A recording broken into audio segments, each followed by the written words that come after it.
দেখলে বানালে ভালো লাগবে, বানিয়ে দেখবেন।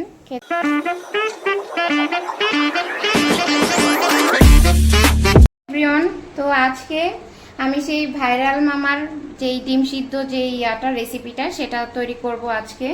তো এটা আমি প্রথমবারই ট্রাই করব। তো আমি ডিমটা আগে ভালো করে ক্লিন করে নিয়েছি, কারণ বাজার থেকে যখন ডিম আসে তখন তেমন একটা ক্লিন থাকে না, ময়লা টলা থাকে। এর জন্য আমি ভালো করে পরিষ্কার করে ধুয়ে নিয়েছি। এখন এটা আগে আমি কি সিদ্ধ দিব। তো চলুন সিদ্ধ দিচ্ছি। এটা হতে মিনিমাম 10 মিনিট লাগবে। কেউ যদি হাফ বয়েল খায় তাহলে আরও কিছু সময় রাখলেই হবে। তো আমি মোটামুটি একটু ফুল বয়েলের মতোই করব। তো আসছি সিদ্ধ হওয়ার পরে। তো এখন এটার জন্য শুকনো মরিচ লাগবে। তো তার জন্য আমি 3টা শুকনো মরিচ নিয়েছি। যার যেরকম ঝাল পছন্দ সে সেরকমভাবে নিতে পারে। তো এগুলো এখন আমি শুকনো খোলায় ঢেলে নিব যতক্ষণ না পর্যন্ত একটু কালচে কালার আসছে।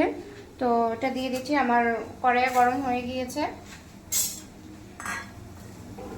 ডিমের এই ভাইরাল রেসিপিটার জন্য একটা সালাদ দরকার হয়। তো এটার জন্য আমি একটা শসা, কিছু ধনিয়া পাতা আর একটা পেঁয়াজ নিয়েছি। তো এগুলো এখন খুব শুকনো শুকনো করে আর কি কুচিয়ে নিব। তো এটা এখন কুচানো হবে, যেটা আমার হাজব্যান্ড আমাকে হেল্প করবে।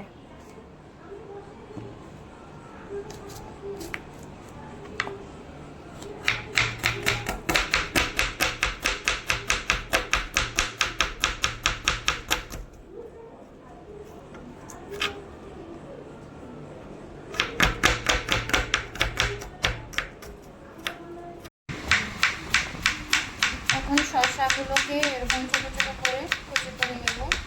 এগুলোকে একইভাবে এরকম কুচি করে নেব। তারপরে ধনিয়া পাতাও কুচি করে নেব। পেঁয়াজ কুচি হয়ে গিয়েছে। এখন শসাটা কুচি হলে সাথে তারপরে ধনিয়া পাতা কুচি করব।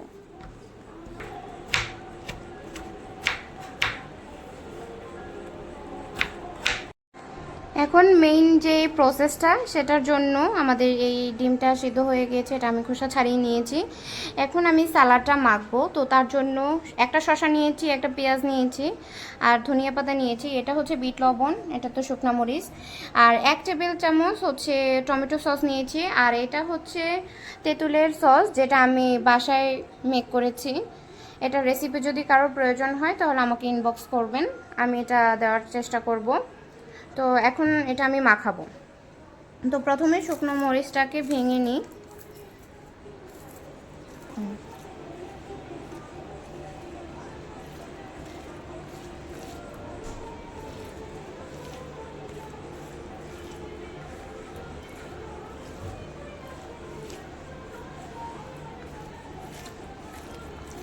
এখন তেঁতুলের চাটনিটা দিব। এটা আমার মাখাটা হয়ে গিয়েছে। এখন এটা ডিমের মধ্যে আমরা ভরবো। তো প্রথমে ডিমটা এভাবে নিব, নিয়ে এটা এভাবে ভরে দেব।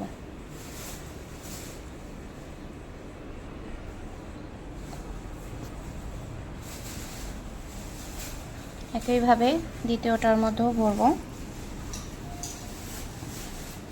ডিমটা যদি হাফ বয়েল হয় তাহলে খেতে আরও ভালো লাগে, যেহেতু আমরা একটু ফুল বয়েল পছন্দ করি তাই আমি একটু হালকা ফুল বয়েলের মতো করে নিয়েছি। তো এটা এখন ভরা শেষ, এখন খেয়ে দেখার পালা।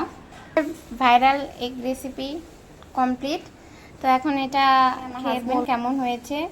তো আশা করি আপনাদেরও এরকম দেখলে বানালে ভালো লাগবে, বানিয়ে দেখবেন, খেতে আসলেই ভালো লাগবে। দেখার জন্য সবাইকে ধন্যবাদ। সাবস্ক্রাইব করে আমার চ্যানেলের পাশে থাকবেন।